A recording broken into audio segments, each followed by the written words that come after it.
Hello, all, and welcome to the Movie Bears podcast. I'm Brad Harris, and along with my fellow Husky, Hairy, Huggable Homos, and friends, we like to review films either current or classic on the show. Of course, all with a lovable queer bear twist. And this week, we're bringing you not one, but two film reviews. It is a doubleheader week for us. We're going to be reviewing Saw 10, the newest installment in the soft rebooted Saw franchise, as well as The Creator, which had all the child robot goodness you could maybe want. Also, We're going to talk about it. We're going to get into it. Lots to discuss. But before we do, let me introduce you to my co-hosts. Jim Pugliafico, as usual, is with us here on the show. Hey, sweetheart, how you doing? I'm doing pretty good. I'm glad to be doing the show tonight again. We got two movies to talk about, which is going to be fun. We're always making fun, even if the movies aren't fun. But yeah, I'm looking forward to it. All right, excellent. Well, glad you're looking forward to it. I'm looking forward to hearing your thoughts. We've kind of held our thoughts in reserve from each other, so this is when I get to find out what you really think, which is exciting. Also, we get to hear some thoughts from the wonderful William Lindis, who is also here. Hey, Will, how are you? Hey, Brad, Jim, doing great. Really glad for us to be doing this. It feels like I know it's been a couple of weeks since we've done this, but it feels like a lifetime. On my end, I've had a full film festival and a not so fun bout with COVID that have happened in between our last recordings. So hopefully I get to bring more of the first and less of the second to tonight's episode. Oh, goodness. It's so crazy because we went to Hawaii and came back with COVID. You went to Fantastic Fest and came back with COVID. Apparently, we shouldn't be leaving the house to do fun things Yeah, anymore. this is what happens Uh, when we mingle with other people. Apparently, yeah, indeed. But Will, so glad that you are on the mend, friend, and feeling so much better than you were. I know even a couple days ago when we were gonna record, you're like, "Oh man, my throat is really scratchy. I'm gonna sound like an 80-year-old smoker by the time we're done." And I'm like, we could wait a couple days. Let's see yeah. if you feel a little better. And you sound fine, friend. So Perfect. My goal tonight is just to sound like a 55-year-old smoker. We'll bring it down a few years. there you go. There you go. Well, Would be we fun have on me. we have so much to talk about on this episode that we are going to dive right into our discussions of these two films. So buckle your seatbelts, get ready. If you're not familiar with the format of our show, we're going to talk about each film spoiler free for probably about 10 minutes or so. We'll give you our initial impressions, whether we felt this was worth checking out in theaters, maybe waiting for streaming, or to be fair, maybe even skipping. But at the end of the day, it is your own opinion that matters. So make your own choices. But we're happy to weigh in as we can. And then we'll give you fair warning before we open things up to spoilers. So don't worry. We will make sure that you don't get your innocence ripped away from you, at least to the best of our ability. We're going to kick things off with Saw 10, followed up with The Creator. Jim, Will, are you incredibly handsome gentlemen ready to go? Oh yeah, I'm ready. Let's bring on the Saw madness, I guess. Brad, Jim, would you like to play a game? Does it involve penises? It is It Locktober. involves it does involve body parts. It does involve body parts. I will say that. it's it's Locktober as well as Jocktober. So like it's a great month right now. And Uh Socktober. huh. Don't forget It's Socktober. just the first one feels a little saw adjacent, right? Indeed, indeed. uh, All right, folks. Well, we are doing it to it right now. Here we go. Our discussion of Saw 10.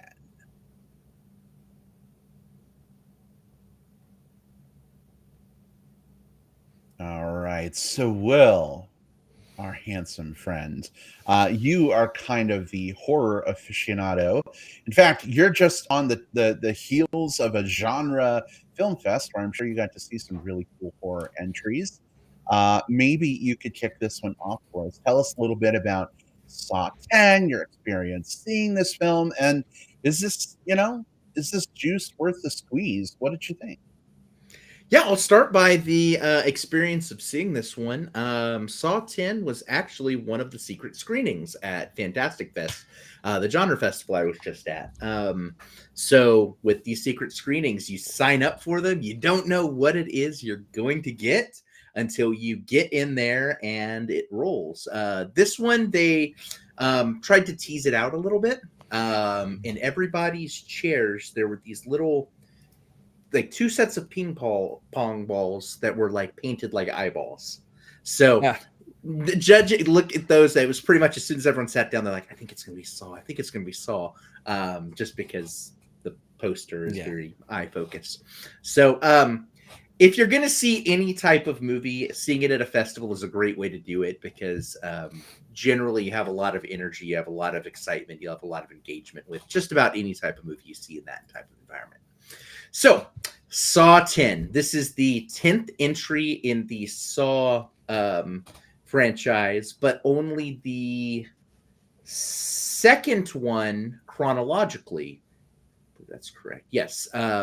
This movie is placed in between Saw 1 and Saw 2. And the backstory of this is you've got this sick and desperate John Kramer, the jigsaw killer, the guy who does all of these like terrible little games to people to make them learn life lessons or have their faces, fingers, or whatever ripped off. Through the first few movies of the Saw franchise, he was diagnosed with cancer, and that was sort of part of what he was dealing with while doing these traps and passing on his legacy and yada, yada, yada, yada, yada. So in this one, he goes down to Mexico for this really risky experimental medical procedure, thinking there's going to be some sort of miracle cure, some sort of hope, something that happens.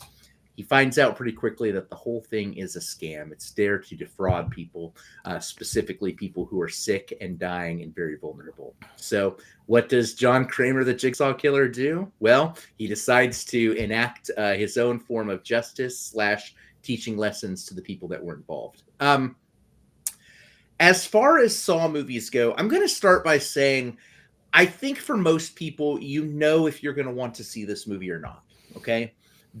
I don't think that there's any type of Saw movie that could possibly ever exist that would make someone who just absolutely loathed the idea of these torture traps suddenly become invested. So I'm going to start by saying that.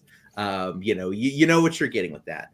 I will say that one of the things that really elevated this one for me, maybe not above all of the rest, but at least above a lot of them, is that this film really focused more on the interiority of the John Kramer character, played here by Tobin Bell, who's been a fixture of these movies, but usually just to sort of like sit in the background and be menacing or to pass along like his message to his disciples or whatever. But here you actually got to see him do some pretty heavy lifting acting. You know, we got to see him play with his own mortality and play with like his own feelings about what's going on in a way that we haven't seen before.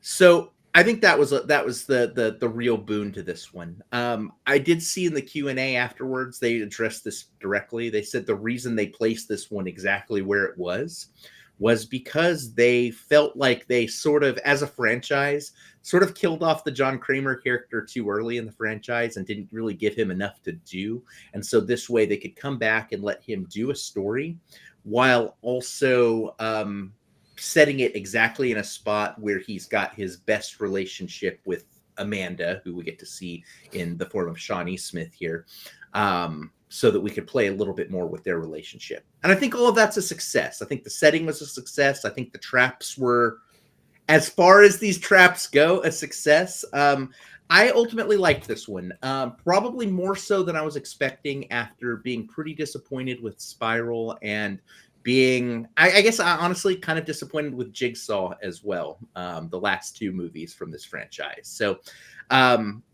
Is this a return to form? I don't know, but is this an uptick? I would say so. So if you're wanting something Saw flavored and you've got the time, go check this one out. If that flavor doesn't work for you, avoid this one like the plague, because there's no way that I can convince you that these death traps are fun if the idea of that already makes your stomach turn. That is very fair, Will, and I think that kind of sets the discussion up well. It might not be for everybody, but if that's your thing, you might enjoy. Thank you, Will. Jim, how about for you? Because I know that you're kind of a latecomer to the Saw franchise. Where do you kind of vibe with this, and what did you think of the movie? Yeah, I guess coming in, I was in that group of people, Will, who like I don't know if I'm up for seeing a torture gore fest movie. I am familiar enough with the franchise to know that main piece of it, right? That's the stuff that happens in these movies. I think in Spiral we saw some of that, but maybe a little bit less. And ultimately, that might be why I kind of liked Spiral a little bit more than this movie, because it did try to bring in something new, which was like a mystery, like, well, this one has mystery too, I guess, but like more of a like detective procedural kind of stuff, which I did kind of like about the Spiral movie. Will, until you mentioned it, I didn't know this was like supposed to be the second in the series. I can't remember if and when they killed off the John character, the Jigsaw character. I can't remember. I didn't know. I assumed that he was still around somewhere the whole time, but yeah, this one just didn't. This one really didn't trip my trigger all that much. I mean, there were some parts of it I liked. I liked the performance by the actor who played Amanda, I think was her name. Oh, Shawnee Smith, yeah. Yeah, I did kind of like her. I don't remember her from many of the other movies. I don't know if she was in the first movie. Maybe she was, but I don't remember a lot between the first movie and like the Chris Rock Spiral movie. So maybe I didn't see a lot of her, but I kind of liked her in this one. My issues with this movie are mostly with the story. Like, am I supposed to believe that this guy who's basically a serial killer, even though he thinks he's doing it for revenge or justice or whatever he's doing? I just didn't buy that a guy's going to be able to go around kidnapping and murdering people for like 10 fucking movies and get away with it for that long. And also, like, what was the movie trying to tell me other than you don't fuck with this guy John, like you don't piss him off or he's going to murder you. I don't know. The movie just didn't seem to have that much going for it in terms of what it wanted to say, and without also liking the torture and gore parts, I don't know what else it had for me. So, yeah, to me, it's not a recommend. It's like, okay, if you are a fan of the franchise, though, obviously you're going to see it. Otherwise, if you're looking for kind of a scary, gross out, creepy movie to watch during Halloween season when you're at home and maybe it'll be streaming soon and you can stream it, I would say that would be the best way to go. All right. Very cool. Well, Jim, thank you so much for adding your voice to the discussion. I know your experiences may be a little different with the franchise, but it's actually kind of neat to hear your perspective as well. I think for myself, I came into this kind of excited to talk about the movie, but now I'm like questioning everything because I guess I didn't remember the chronology of the other films enough to realize that this took place between 1 and 2. I knew it had to take place before John Kramer died, and I thought he died in like the third or the fourth film. You're right, the end of the third. Okay, yeah. So I was like, okay, it's before 3, but I'm shocked that it's between 1 and 2. So like I'm rethinking everything, but I'm going to try and set that aside for a second. I enjoyed this movie more than I thought I would. Spiral from the Book of Saw was kind of for me. This felt like more of a return to form, and I guess literally so, bringing John Kramer back and him kind of having a storyline through this that's more than just I'm a creepy voice with a doll on a bike. So I appreciated that, actually. I felt like we got a little bit more of a humanization of John Kramer. I found myself, without going into spoilers, we'll open those up here in a little while, but I just found myself kind of like feeling for him and his struggles. And then I'm like, wait, he's a fucking serial killer, sadistic torturer, murderer. Why am I like feeling feelings, of empathy for this guy? And I appreciated the dichotomy of feeling that it created in me. I felt it was cool. It was kind of neat to play with. And I don't think they did anything particularly inventive or crazy with, some of the kills and contraptions and how things played out. It was your fairly standard soft fare, I'd say. But having John Kramer come back and play such a huge role here was actually really great to see. So for me, this is a recommend if you've liked previous Saw movies, if you like the idea of strapping people down and torturing them and doing evil things to them in a fantasy setting, hopefully, or in like a safe, sane, and consensual BDSM sense, maybe. But like actually cutting people's fingers off and ripping faces off, maybe not so much in real life. But anyway, we're kind of in that weird season now where we're transitioning from like all the summer blockbuster movies. We're not quite at like all the prestige films yet for Oscar season. So it's a little hit or miss with some of the things coming out right now. Being that it's October, Locktober, whatever, it's spooky season. Why not see a horror movie? If blood and having skin ripped off don't, totally gross you out. So that's my feeling. There you go. Yeah, all good. I have a question. Like, obviously, there was a choice in this movie to give it, like, as soon as they went to Mexico, which I think was where this is set. I'm not sure. Yeah. Everything turns. Well, everything ochre. was yellow. Yeah. Everything turns ochre, right? Yeah. Like, I've seen several movies do the same thing, and it's very weird that they do that. I don't know if there's like a memo that goes around between, the Directors Guild of America that says, from now on, if you do a movie set in Mexico, you must have an ochre color grading or something. But it almost seems that way. We noticed it. We both noticed it right away, right? As soon as they went to Mexico, as soon as the screen turned ochre, we're like, oh, they must be in Mexico. And sure enough, they were. But anyway, it's just a kind of a humorous thing. Speaking of humorous things, did this movie have... A lot of the other movies had like an undercurrent of dark humor in them, a little bit. Did this one have that much?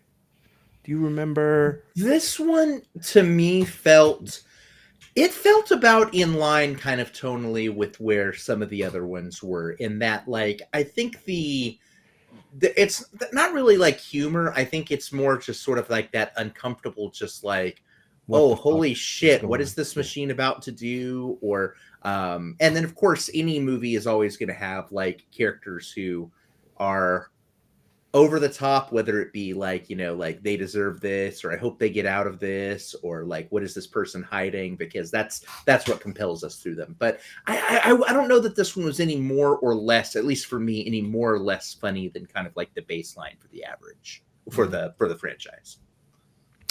Was there any... were we supposed to feel anything for the other characters other than John Kramer? I don't know, like in the first movie, if we maybe were more scared because we felt empathy towards these people who were being tortured or not. I didn't feel anything for any of these characters, like in this one, that were part of the quote unquote game, I guess. Let's talk about why that is. Some of these films do this in slightly different ways, right? Sometimes it's sort of a cold open. Like there's one, I think it was 6, where the characters are, maybe it's 7. The characters are just sort of in the traps, and you learn through the course of them getting whittled down one by one the link that they all have and kind of the shitty things that they did. So the people that were there you saw them first as people and then as things. This film was not about that. This film was more about John Kramer. So what we got to see here is instead the way that the thing that these people did that was all shitty, and realizing that they were doing this to not just him, but to a lot of different people. And you're getting to see John Kramer for the first time as a victim. You know, as much as anything else. And this is something that is interesting because this franchise has a couple of different characters. The second movie, the Amanda character, kind of having already become a disciple, she goes through kind of the crucible of like, you know, going through the games again, so to speak. And the same with the detective, who's also a disciple in movies like 3 through 7, just all those other ones that were here. Okay. He also kind of appears, like, gets kind of put through the crucible. This is the first time, not to say that John Kramer hasn't had shitty things happen to him. The end of the third movie is pretty brutal, but this is the first time where we get to see him sort of faced with some of this himself. So I appreciated that. Again, I don't think we're supposed to walk away from this and go like, at least I don't think we're supposed to walk away from this and go like, oh yeah, John Kramer is actually technically right, and I kind of like what this guy's up to. But I think we're at least supposed to understand like what this dude's twisted morality is leading him towards. Even if it's one that we can't put ourselves in the shoes of, we can sit back and say we can at least see where this guy is coming from his perspective. Got it. Indeed. Well, listen, it's getting increasingly more difficult to talk about this movie without getting into some spoilery stuff. Are you fellas up for making that jump to spoiler territory? Sure. Yeah. All right. Excellent. Well, we have officially activated the ticker at the bottom of the screen, warning those of you watching live that we are about to open things up to spoilers for Saw 10. If you haven't seen the film yet, this is your time to step away. Come on back for our spoiler-free discussion section about the creator in about 15 minutes or so. If you're listening through the magic of digital tape delay on Apple Podcasts or Spotify, just use the time mix in the show notes. Go ahead and skip ahead now. You can time travel using the links in the show notes that Jim has put together for you. So have fun with that. But spoilers totally happening right now. Where do you guys want to start? I think an interesting place to start would be, we talked about it a little bit before, but I think kind of the timing and the placement of this one. Because one thing that's interesting from a spoilers perspective, and they mentioned this in the Q&A too, like they didn't want to like start writing like Saw 11, Saw 12, Saw 13. They're going to see how this does, of course, but it sounded like the direction that they want to go from here is to sort of keep it in this little time frame, because this is what's really interesting for them as writers. And I'm interested in that too. In the chronology of these movies, you have Jigsaw does this stuff in the first movie. His disciple, the bear trap girl from the first one, is kind of revealed as being working with him in the second one. Then you get all this other shit kind of from the other ones, but he gets sort of put into either flashbacks or he was secretly planning 8 games in advance after his death, before his death. But here they're really wanting to maybe in the next one, I think, now that we've got John and Amanda, but also deal with the detective a little bit too, and just sort of kind of play in that space while it's sort of, I guess, like the heyday of Saw. So I think that's interesting to me, and I think that's the right place to do it. It lets them still keep like the, do you want to play a game and all of that stuff without having to just create more like 8D chess moves that Jigsaw was having to make like 20 years before his death, which, that was starting to run stale. We saw how that ran stale in Jigsaw. Yeah. So in this one, John Kramer gets caught up in this medical scam, right? And that's what drives his motivations in this movie. Am I correct in saying, and I don't remember exactly, he does not have cancer then? Oh, he does have cancer. Well, I thought somebody faked the blood tests. So that they would make him think he had cancer and go into this program. No, sort of the opposite. So what ended up happening here was he has cancer. He's sick. He actually has cancer. He is dying. Okay. He's got months to live. And this group in Mexico with this specialist who has this thing, they sell him on, hey, we've got this special cure. And so he believes it because that's what hope does to people that are in vulnerable positions. He goes down there, gives them a lot of money. And what they faked was they faked the procedure that they did on him. So No, that I get. yeah. Yeah. But I thought no, they faked him even having cancer to make him sign up for the procedure. No, they basically faked that he was going to get better, and so that they had time to clear out the little thing. But yeah, no, that's what makes it, I think, even more tragic. And like, because you can imagine, I can imagine myself in that position, if I felt like I had no hope and I had months left, and then all of a sudden I felt like I had all of the hope in the world, and now everything was solved. And then to have that rug pulled out from beneath me, or to have Lucy pull that football away from me right as I'm getting ready to kick it. Again, that does not justify murder death traps, but no, that's the morality of this movie, and kind of the message here is it's basically about, look, there are shitty people in this world who exploit people for power, for money, for wealth. And someone needs to do something about it. Probably not this, but at least in the movie's morality, at least this is a solution because there's no other solution being offered. Yeah, I think I also struggled with like his thing, like, all right, he's going to put somebody through this torture, but if they can cut their arms off or whatever and save themselves, then he's going to let them go. Like, does that make any sense at all? Like, he wants them to suffer. He wants them to suffer, but they could turn him in. I don't understand it. So here's the thing. He targets people who are shitty people that have done shitty things. And in his mind, and Will, correct me if I'm wrong, but in his mind, John Kramer is giving them a chance to see the error of their ways and redeem themselves. And so if they can,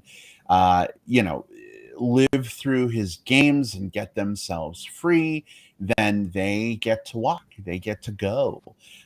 In terms of like, aren't they going to tell on him? I mean, he's fucking dying of cancer, A, so what are they going to do?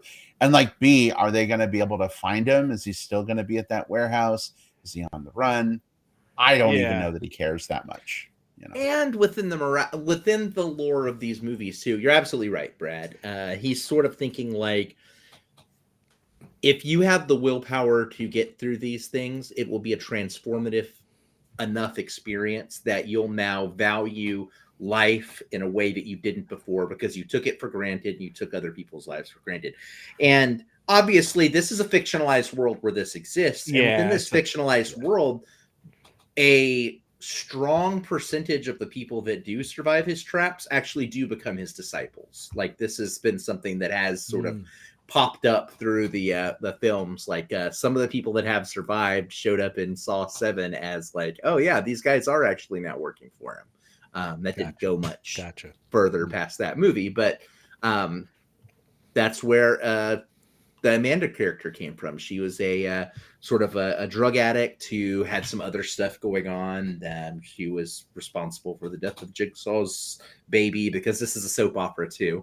And so she gets put in that reverse bear trap thing in the first movie, kind of the most thing. And she was the one that survived it and then becomes a part of the games and and his disciple and all that. So that sort of shows, like, again, Amanda is Kramer's like proof of concept. The fact that she converted after going through his game sort of gives him the wherewithal to keep doing what he's doing. Again, this is a weird franchise. This is a very high, a world that only exists within the Saw franchise. But within its logic, that's what it's going for. Not necessarily like a logical, make sense kind of world.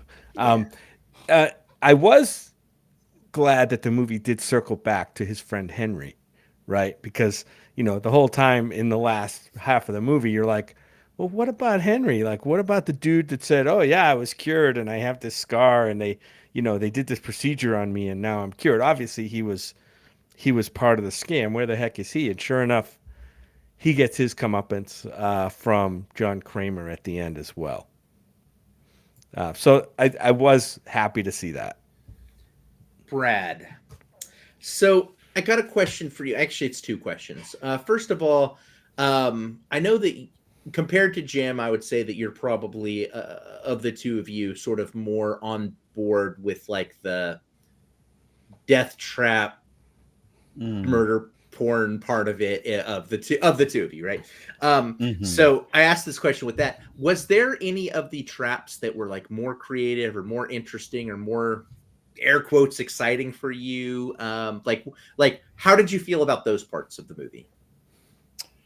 Honestly, the trap that tripped my trigger the most, and I feel weird saying this, is the most simple of the traps. And that was the table at the end that was like a seesaw. And it would trade off who was getting blood, basically flowing down their gullet and drowning them from the inside. I thought that was clever. I thought the aspect of being able to manipulate a lever to like have the other person get out of danger and take that danger on yourself was pretty cool. And I think it was heightened by John Kramer, like wanting to save that kid that the criminals like pulled in and strapped down with him. So again, showing some of Kramer's humanity was cool. But also like, I don't know. I thought it was a clever way to use a seesaw in a Saw movie. So I agree. That was my favorite of them too, especially because there's a twist that happens right afterwards, which I don't know if we necessarily need to go into that twist, but I will say that there's a question that gets raised by the table being used where it is and, how that accounts for things that I was starting to have like, that was sort of poking around in my brain too during that scene. I was really interested in what was happening, but I was also like, well, wait a minute, does this mean, and, I didn't like get there way ahead of the movie, but it was already starting to like trick some of these little buttons in my brain going like, there's something else about to happen and I need to keep an eye on this. And so I thought that was fun. It made for a really good climax scene. And again, we got to see the relationship between Kramer and that kid that he had bonded with, who was an innocent kid, like both of them sort of trying to save the other, but as best they could. That was really cool for me. So I agree with you. That was the most interesting for me. Will, I love it when a scene like that can make us climax together. I mean, that's just goals right there. So that's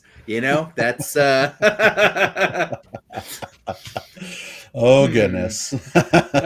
Well, fellas, I know we have a whole nother movie to discuss, but let me just do a final check of any other thoughts about Saw 10 you want to get out there. Anything that has been left on the seesaw table, so to speak.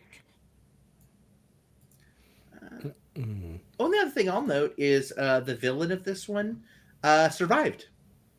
And I think... Did she? Yes, she did. Because at the very end of the movie, basically, there was like two people could get gassed, but one person could like put their head out and get fresh air. And that was the end of that scene. We didn't actually see anything else happen to her. That was something else that came with the Q&A. They said, we liked working with her and she was a good foil for John Kramer. So this gives us an opening to use her again if we need to. Yeah. Got it. And so I thought that was pretty cool too, because we haven't had that specifically from these. The people that have survived have either become disciples or been cops or something like that. And, here we have someone who is a shitty person who is an or maybe she'll become a disciple, but I don't think that's what this one's going for. Anyways, I thought that was interesting to sort of note in the flag. You're right, Will. I think she could make a good foil for John Kramer in maybe a follow-up movie. I assume there will be one at some point. Yeah, this one I didn't. These things don't end. Office numbers, but these things they're pretty inexpensive to make, so it's part of that whole you don't have to sell like $1 billion worth of tickets to be profitable. Right. Yeah. Yep. Very true. Very true. All right. Well, I think that wraps us up for our discussion of Saw 10. Will, Jim, as always, loved hearing your thoughts. Great to be able to talk through our impressions of this film. We do, however, have another movie to talk about as well. So we're going to switch gears a little bit and talk about a sci-fi question mark existential question mark film called The Creator. As usual, we'll talk about The Creator spoiler free for about 10 minutes, and then we'll give you a fair warning before we open things up. I'm just doing that warning again in case anybody, missed it the first time. Maybe they're skipping around. But all that said, here we go. Our discussion of The Creator.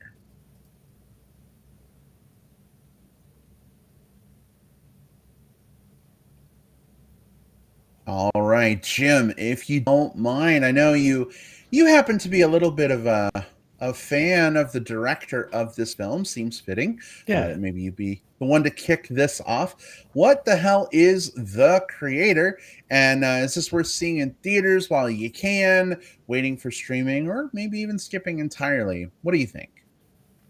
Yeah, so The Creator is a new sci-fi movie, kind of near futuristic sci-fi film, directed by Gareth Edwards, who we know from the 2014 director of the 2014 Godzilla movie, also director of 2016's Rogue One, which also was co-written with the co-writer of this film, whose name is Chris Weitz. So they've teamed up again for a movie, and there are a few parallels here if you watch these movies closely. I think between Rogue One and this movie that are kind of interesting. But let me give you the kind of spoiler-free synopsis for this film. Against the backdrop of a war between humans and robots with artificial intelligence (AI), a former soldier finds a secret weapon, a robot in the form of a young child. All of this is in the trailer. So yeah, as I mentioned, this is kind of near future stuff where humans have developed robots and AI, which of course we know about AI now. Where AI is still developing, and the the robot society, if you will, that's been kind of developed and brought along by humans, now has gotten to the point where they have some of their own sentience, I guess, if you will, and form a let's just say like a rebellion. Let's call it a rebellion, I guess we could say. And we'll talk about it. I don't want to get too much into that in non spoilers. We'll get into it in spoiler territory. But I did like this film. I thought that it was a really good. I have some issues with it, and we'll talk about those. I thought it was a really good examination of, kind of what robotic AI, what kind of form that could take. I mean, we've seen other things before where robotic AI develops sentience and then turns on humans potentially. We've kind of seen that thing before in other properties. This one explores it more deeply. I really like the feel of this movie. The special effects in this movie were really, really impressive to me. There's a lot of action in this movie, um, a lot of scenes where big stuff is happening, and to me it all looked really good. I thought. So that it has going for it.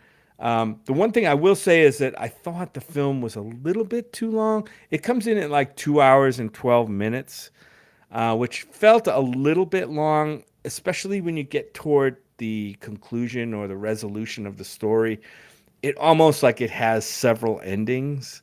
And I think it suffered a little bit from like, okay, when is this gonna? How is this thing gonna end? And we'll talk about more of those endings and spoilers. But yeah, I liked it. I actually didn't know. I wasn't paying attention, obviously. Going into this movie fairly cold. I had seen the trailer, but I did not know it was directed by Gareth Edwards until after the film, which was kind of a surprise. And then I'm like, oh yeah, it all kind of makes sense now. You can definitely kind of see it. He does like to direct these spectacle kind of movies, and that's what this is. Certainly epic. I thought the performances here were really good.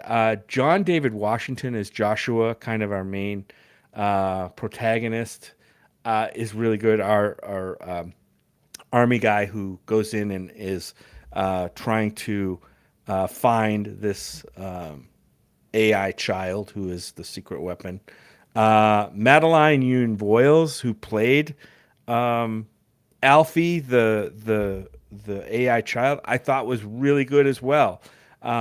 Just some other great performances here. Ken Watanabe's in this. Another one from Godzilla, right? Appears in this movie, so he goes back to the well for that. Gemma Chan, who I think was in Crazy Rich Asians, if I'm not mistaken. So a lot of familiar faces you'd know here. Ralph Ineson, we know from The Witch, and we know from Game of Thrones. Just Diablo he's 4 and Final Diablo Fantasy 4, 16. the gaming side, sure. This just a really good cast. I think this is a solid sci-fi film.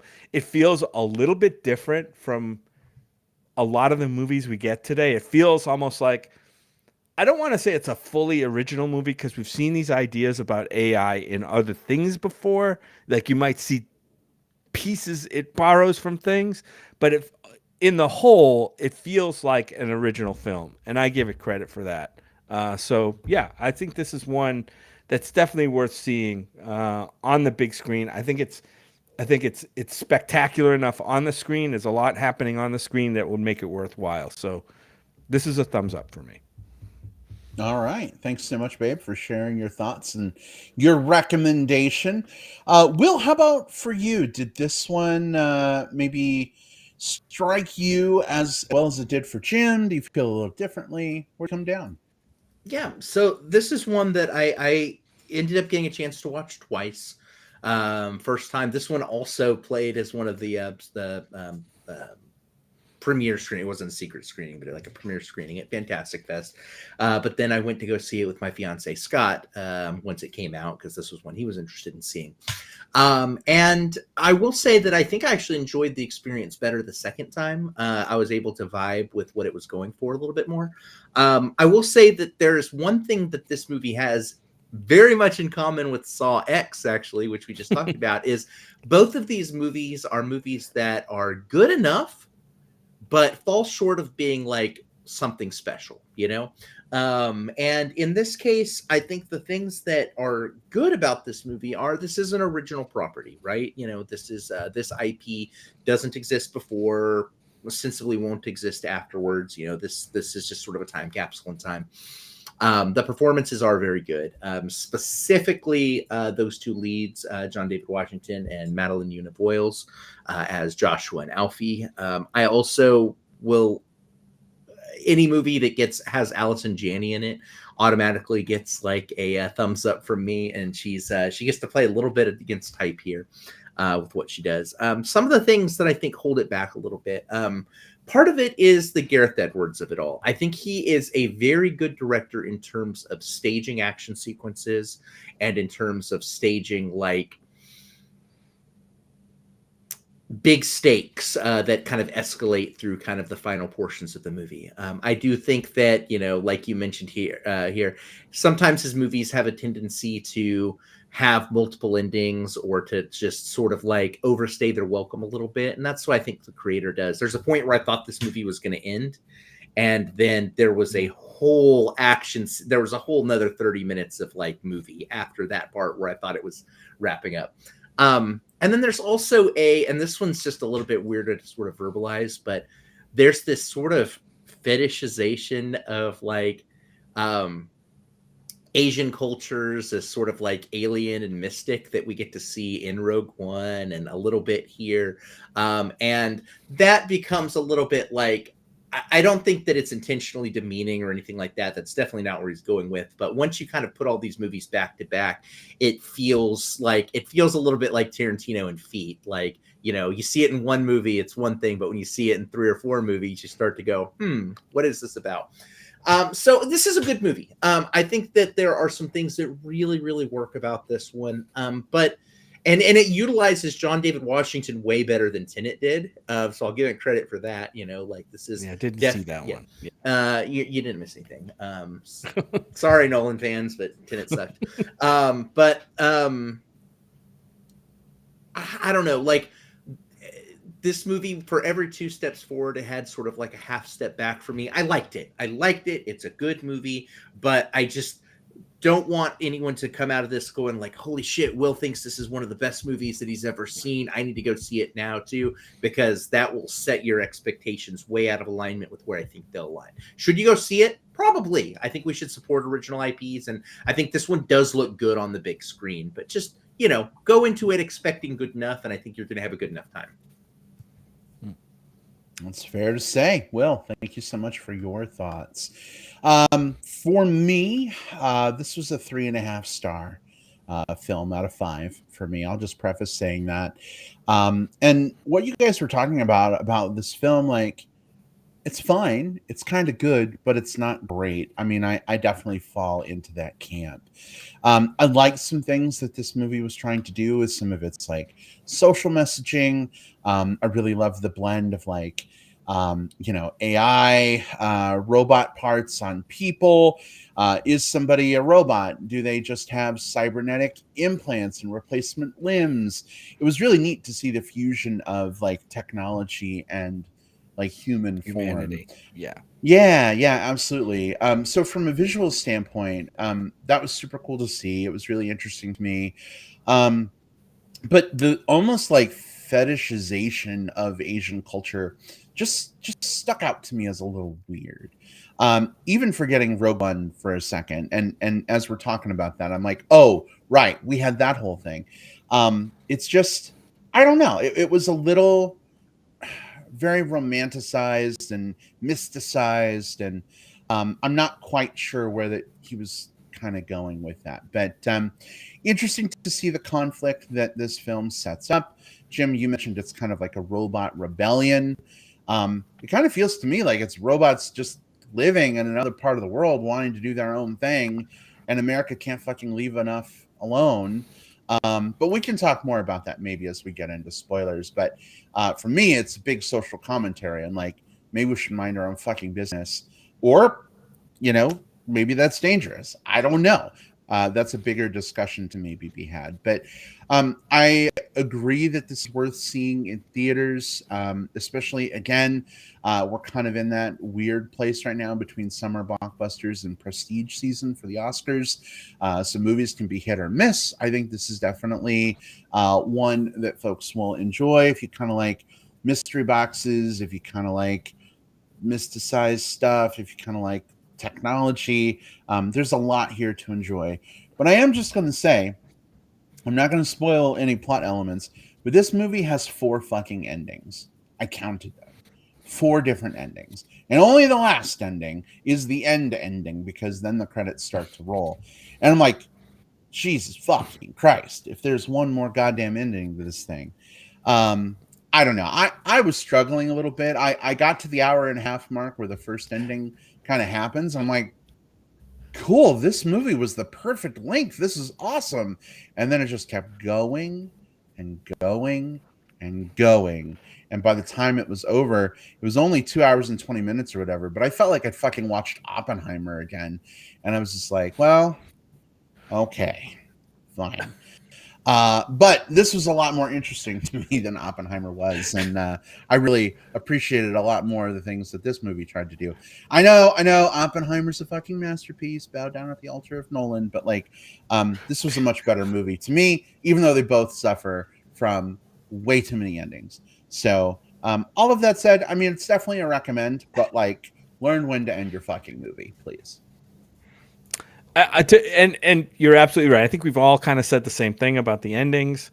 One thing I will say though is that there's still some good stuff in each of those endings, right? There's some great stuff on the screen in each of those endings.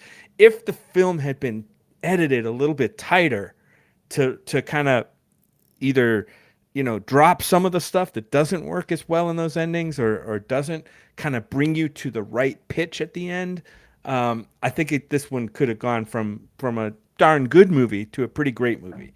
It just didn't have that. And yeah, there's a lot of stuff I want to talk about in spoilers. One of the things that is not a spoiler that I will say is toward the beginning of the movie, stuff starts happening, and I don't know if it's intentional or not, but as an audience member, they did kind of lay out the world and they laid out kind of the genesis of the conflict, but then stuff starts happening and you're not sure who's who. And that for me was kind of a problem because it was taking me out of the movie trying to think, okay, is this person a person? Is this person a robot? Like, what is going on here? And it took a while for those pieces to make themselves clear. Am I alone in that? I don't know. You're not alone in know. that. That's remember I said at the upfront that I enjoyed this movie more the second time, and it really comes from the beginning of the film. I think the first film sort of like drops you in, sort of in media res, even though it's sort of in a flashback. You're sort of learning about this world, not from voiceover narration or in the year 2044. I guess there is a little bit of that at the beginning in the newsreel, but it doesn't go on for too long. But the second time through, I will say that kind of knowing where the film goes. The beginning of the movie goes down real smooth on a second watch, and is probably the strongest part of the movie with that hindsight. Now, the thing is you shouldn't necessarily have to watch a movie twice to have that. So, asterisk. Yeah. Yep. And like I said, part of the problem is, and you can see this in the trailer. There's not a lot of difference between the appearance of the robots, most of the robots, and the humans in the movie. So it was a little confusing for me.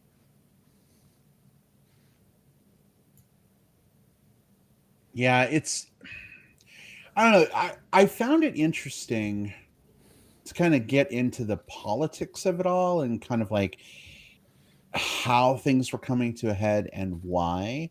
But I think it's a little hard to talk about without going into spoilers. So if y'all are up for it, maybe we could make that jump and start off kind of talking about that. Yeah. Cool. Yeah, sure. I think so. Cool. All right. Well, listen up. Spoilers for The Creator are officially fair game.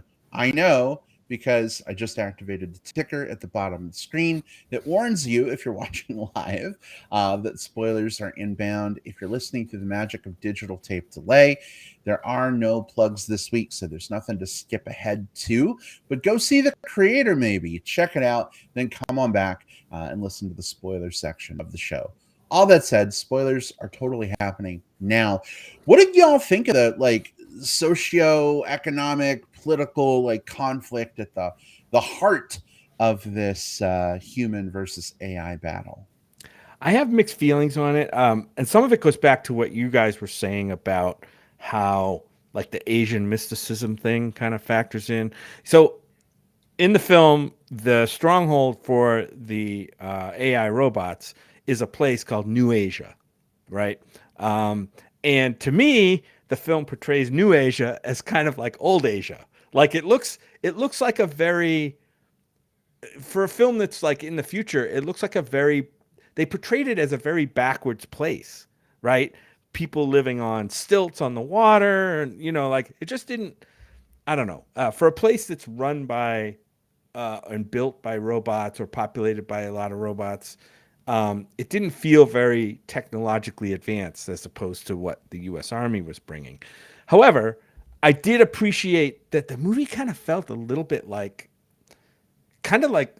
mean, if you've seen Apocalypse Now, you could almost get an Apocalypse Now vibe from some of this movie, right? Because it's you could see the AI in New Asia as being kind of like the Viet Cong in the Vietnamese War, right?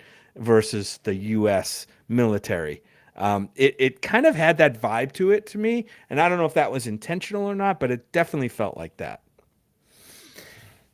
Yeah, especially in scenes where they're interrogating. The U.S. Army charges into this village, causes all kinds of probably kills a bunch of people or AI, and then starts torturing or questioning people in a very forceful form. Where is so you know, I know you're hiding. Where's this? Where's that? It's very much like one of those Vietnam War movies, and what we've seen and what we've known to have actually happened during that war. I can say that I think that the problem I ran into with that part of this movie is the POV. And what I mean specifically is we have a character. This is ultimately about a character who sort of starts off on one side of the conflict, and through the course of meeting something that represents the other side of the conflict and sort of being pulled to the middle, ends up finding his spot on the other side of the conflict. That's a common thing in movies, and it's always a compelling journey to find someone on. The problem is that this character's first of all, the sort of the part that America is doing and their justifications for it, the nuclear bomb that goes off in LA, and the threat that represents, I think is established, and we do actually realize and hear some little snippets of dialogue from the John David Washington character about he lost his two of his limbs in that explosion and lost some of his family members in that, but we don't spend a lot of time with that topic. We don't really feel that drove him to become this embedded soldier behind enemy lines trying to like squeeze these lines. We didn't really get to feel that. It just was sort of like some throwaway dialogue. And at the very beginning of the movie, since he's already embedded, we're already starting to see the hooks that he has to the other side. So the draw from point A to point B doesn't really feel like momentous or part of the hero's journey or whatever. It feels a little preordained. So that was, going back to your original question, Brad, about like how I felt about the politics side of it. The politics as a backdrop, I think, is fine. But what we really need to have is like whatever our POV character is to lead us through that. And since that POV character was already on such a rail from point A to point B without anything really standing in their way as far as I was concerned, it made the social political backdrop less interesting as a result. Yeah, absolutely. You mentioned, and the movie mentions, and it kind of bugged me that this was featured in the trailer, and it's kind of referenced a lot in the movie, although it's explained away. It's the fact that the AI dropped a nuclear bomb on LA, right, and destroyed a huge population center of humans. Supposedly that happened in the movie, right? But then in the movie, it's mentioned by, I think, the Ken Watanabe's character. Like, oh, did you know that was just a mistake, like a math error or something, and it's like a malfunction that caused that? And with that one line, like they kind of dismiss in a way this whole event. Like it just bugged me that they, really they have this monumentous thing that kicked off this huge conflict, and it was caused by just like a mistake. Like, how is that not known? You know what I mean? Like, how it just seems a little far-fetched, I guess, to me. For me, it's less a matter of like if it's far-fetched or not, although I can see that, for me, it's more just a matter of like you said it exactly, it's just sort of mentioned and then they move on, right? Yeah. So I don't know what I was supposed to feel from that reveal.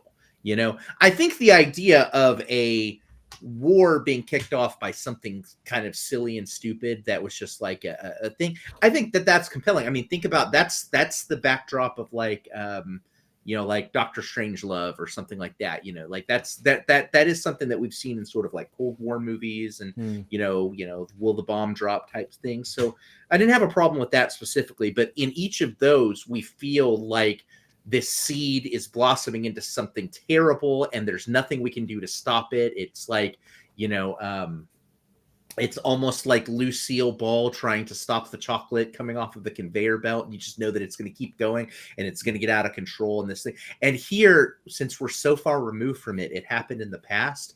I didn't feel any connection to that line. There was no putting the genie back in the bottle because there was no bottle. The bottle's long since been washed away. Yeah. Yep. Agreed. I think this movie plays with a lot of interesting themes. Obviously, one of them is the place of AI in our world, right? Jim, you mentioned at the outset during your intro that this is sort of like neo-futurist, or not neo, near futuristic, right? So I don't know that a year was it specifically stated at some point, It was at the beginning. It was, like I think it was like, 2070s or something. yeah, somewhere around there. Yeah. Yeah, yeah, like 50 years in the future or something. Yeah, I mean, yeah. I could kind of see some of this, but I think about like the AI that we have now. Like I'm a big proponent of Chat GPT. I love Chat GPT.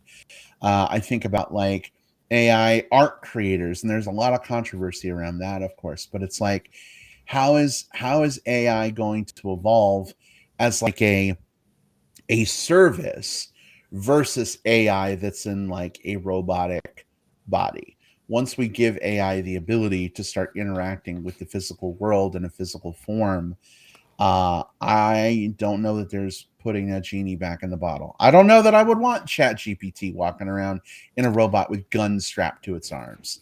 You know what I mean? So like I, as yeah. much as I find AI to be interesting and cool, and as much as I always say please to Siri, just in case, it kind of worries me a little bit about our future and technology. But there was another point in the movie that kind of blew my mind a little bit. That just a concept that was just dropped in just a line or two of dialogue that said that the development of AI is just the evolution of humanity, right? This is a step in evolution. This is our evolution. Like maybe we'll all be, part AI in the future, right? Maybe that's the evolution of humans, is to incorporate AI into all of us, and there will be no like human and AI things. It'll be all one, and that's our. I mean, think of it like that. Like that's humanity's evolution into AI, something we created for ourselves. Well, I think my It was question mentioned, would and be, that was like, whoa, that's fucking amazing. I think my question would be, are we talking about integrating artificial intelligence into like our bodies and minds, or are we talking about integrating technology in terms of implants and prosthetics and like a processing chip into Yes our and our yes. bodies and minds? Because I feel like those are different things. Technology They with are. like a consciousness, that is AI. A robotic arm that my organic brain controls, that to me feels like technology. So for me at least, there's a distinction between the two. There is now, and you're absolutely right. But I think this movie is trying to say that we're kind of moving toward a place where it's all going to come together. And that point is just a point on our evolutionary path. I think that I there is gotcha. something in kind of from a futurism perspective where we look at sort of what is the dividing line between human and not human. Like what is that singularity moment? What is the moment where we say, well, if this thing can artificially think, therefore it can think, if it can come to its own conclusions, and if it can make choices, at what point do we say, does it have a soul? Does it have the right to exist? Those types of things. And those are very interesting questions that we've seen asked in movies before. And it starts to ask them here. But again, I think that it asks them from the point of already having solved that problem here. Mhm. So there wasn't anything to really wrestle with. And I think that was, again, this is a good movie that's held short of being great because it borrows so many things from other films that it loses a little bit of its original spark. Even there's something in the soundtrack that sort of is I don't know, like underlines my point. This movie ends with a sort of a little piece of Claire de Lune playing, right? Which Mhm. is a classical piece that we see a lot in sci-fi movies. It played very notably in Everything Everywhere All at Once, which is a sort of a mind-blowing film about just sort of how what it is to be ourselves and what it is to be outside of ourselves, all of these different things. Here it just felt like, oh, this is the song that you play in a sci-fi movie, so let's put it at the end of our sci-fi movie. To the point where, again, I saw this movie at a genre film festival. This was, and I ended up seeing about 25 movies there because COVID knocked me out for a couple of days. This is one of two sci-fi movies that ended with Claire de Lune. And so there was a In little one bit festival. in one festival, like in fact, I saw one and then the other one the next day. And so it was a little bit like, well, why was this song chosen? What was the meaning of this particular piece? What was it trying to tell me? And again, it felt like it was borrowing from the toolbox of what it's supposed to be done without really synthesizing anything new. If anything, there is something to be said for that as an argument about what's happening with modern AI tools, sort of taking existing things and remixing them into something that isn't really quite creative and original, but still has the pieces and the semblance of creative and original. I think there's an argument to be made for that as the most compelling AI piece of this. But I think that's a totally different discussion, probably. Indeed. Hey, fellas, this is from a few minutes ago. We were kind of on a roll, and I didn't want to break the flow. But Matthew is with us in the live chat. Matthew says, hi. "Hey, guys." Matthew. Hey, Hey. I've actually been chatting a little bit with Matthew on Twitter /X, whatever you want to call it. Matthew reached out a couple days ago, said hello, and said he was from the podcast. And Matthew is a super cool guy. He's way fun and totally jazzed that you're here, Matthew. So welcome. Good to see you. That's awesome. Hey, Matt. Good to have you here with us. Listening live. Matt. And if you're a movie fan, tell us what you thought of either of these movies if you've seen them.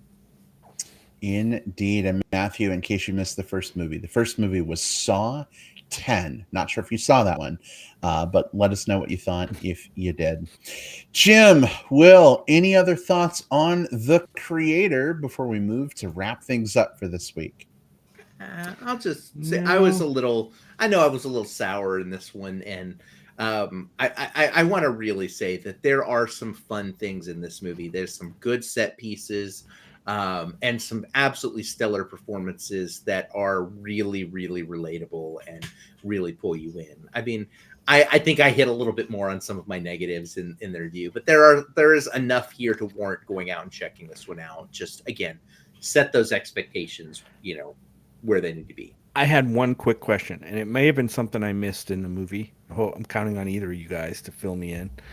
The secret weapon of the rebellion of the AI in this movie is this girl or this young child AI, Alfie, right?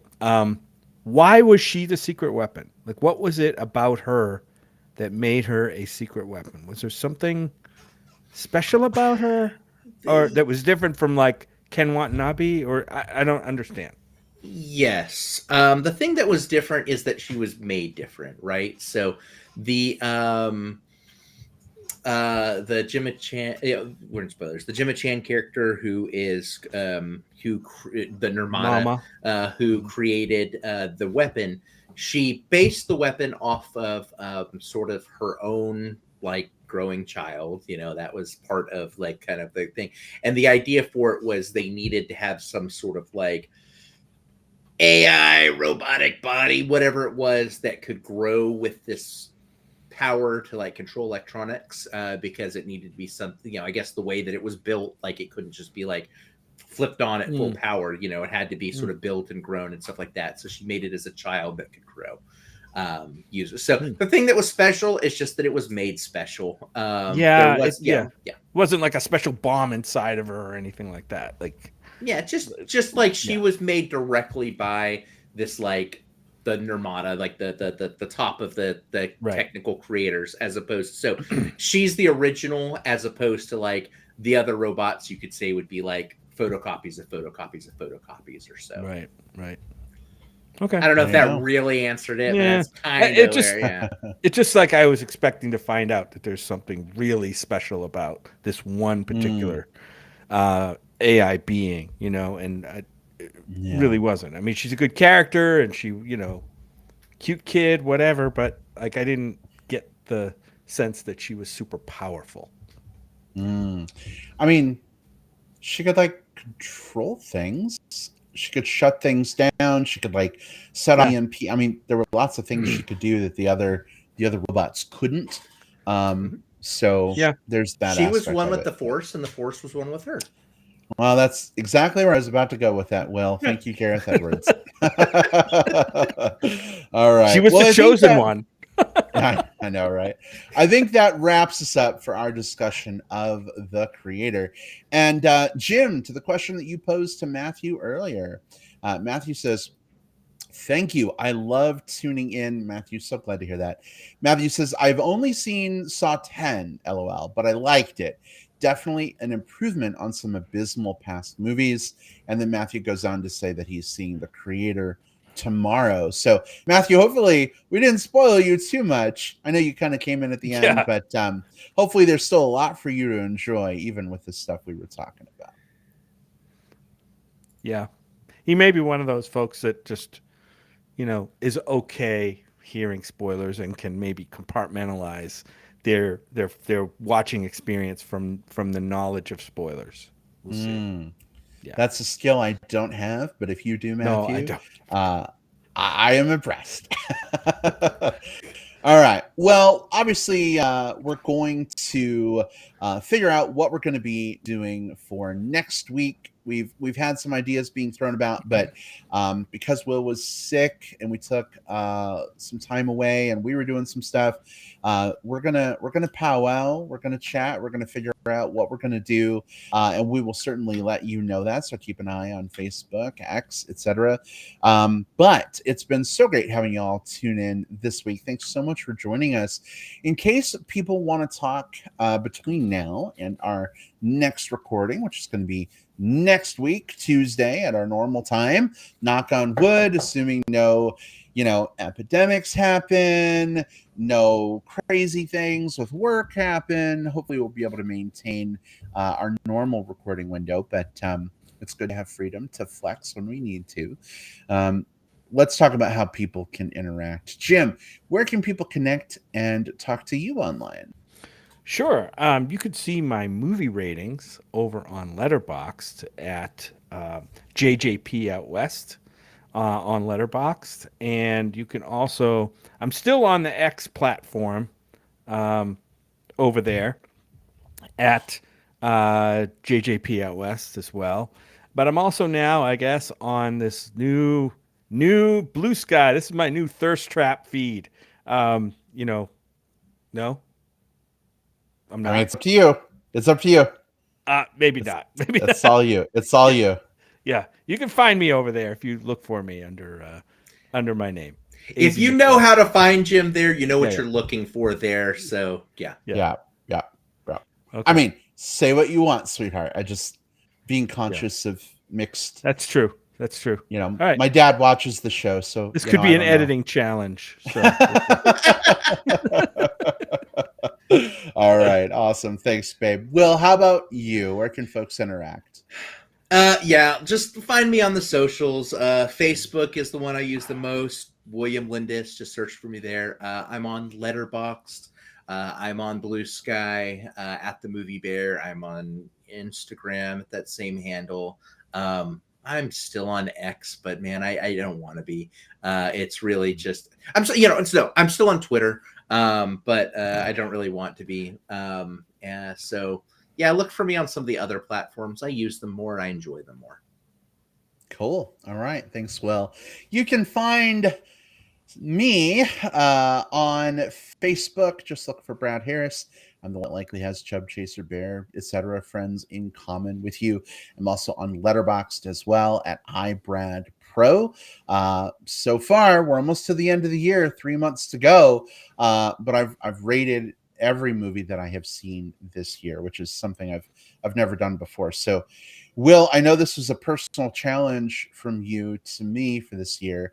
I don't know if I get a prize for completing a whole year, but you know what? The journey was worth the effort, even if there's no prize. You know what? I've got some ideas. Okay. All right. Sounds good.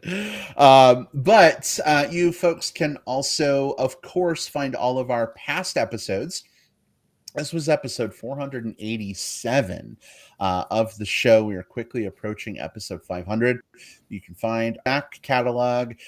Some of it's on our website, moviebearspodcast.com. Who uses websites anymore? I don't even know. I guess we do. You can also... What, Jim? The smart AI has moved on. There you go. You can also find our last 100 episodes, because it's capped, on Apple Podcasts, Spotify, Stitcher Radio, etc. But listen, if you want to devour all 487 episodes, you can also find us on Libsyn, Libsyn, or moviebrospodcast.libsyn.com.